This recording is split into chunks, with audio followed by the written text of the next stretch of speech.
दरम्यान आता या मुद्द्यावरून आरोप होताना दिसतात। पहलगाममधील हल्ल्यावरून खासदार संजय राऊत यांनी अमित शहा यांच्यासह मोदींवर निशाणा साधलेला आहे। चुन चुन के मारेंगे हे नेहमीच बोलतात, पण पुढे काय? युद्ध तर सुरू करा अशी टीका संजय राऊत करतायत। पाहूया।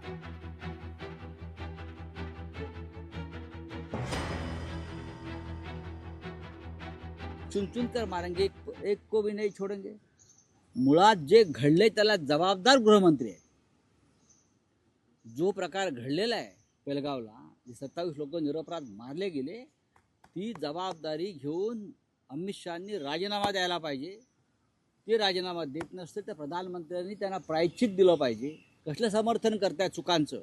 त्यांनी अमित शहांचं समर्थन करू नये। जर त्यांना अमित शहांचा राजीनामा नको आहे, मग महाराष्ट्रातल्या 26/11च्या हल्ल्यानंतर लोकभावनेचा आदर करून माननीय शरद पवार साहेबांनी या राज्याचे गृहमंत्री असलेले आर पाटलांचा राजीनामा घेतला।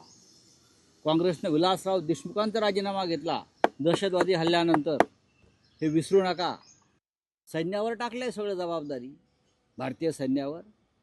इंदिरा गांधींनी सैन्यावर नाही टाकलं, निर्णय दिला, आदेश दिला, मला युद्ध करायचं। याला म्हणतात राजकीय इच्छाशक्ती। तुमच्याकडे आहे का ती? अशा सरकारचं समर्थन म्हणजे कमजोरीचं समर्थन, उडाणटप्पूपणाचं समर्थन आणि टपोरीपणाचं समर्थन आहे। ह्यांच्या चेहऱ्यावर चिंतेची लकीर दिसत नाही। काल पहा प्रधानमंत्र्यांचा चेहरा तुम्ही। एखादा प्रधानमंत्र्यांनी हा कार्यक्रम रद्द केला असता नटनट्यांबरोबरचा।